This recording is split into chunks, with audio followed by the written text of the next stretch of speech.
একটি সপ্তাহের প্রস্তুতি করছি। তো এখানে দেখতে পাচ্ছেন আমরা গুড়ি কুটে তারপরে এখানে ভাজতে দিয়েছি।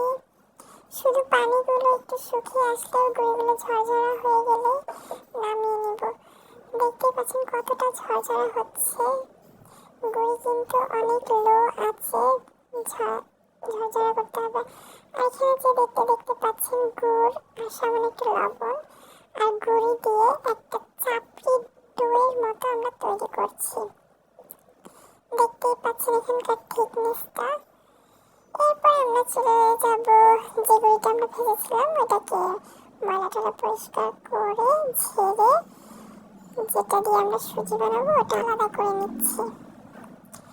এরপরে ওই সুজিগুলোই পানিতে একটু ভিজিয়ে রাখতে হবে।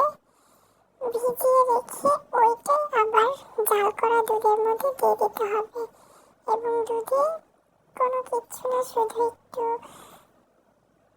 সুজিগুলো দেওয়া হয়েছে, একটু লবণ দেওয়া হয়েছে আর একটু পরে গুড় দেওয়া হবে। তো এটাই হয়ে গেল আমাদের সুজি। এটা আমরা চাপড়ির ভেতরে দিব।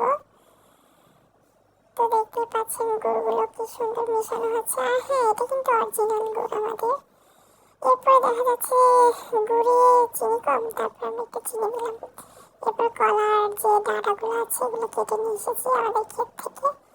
এরপরে যে চাপড়ির মতো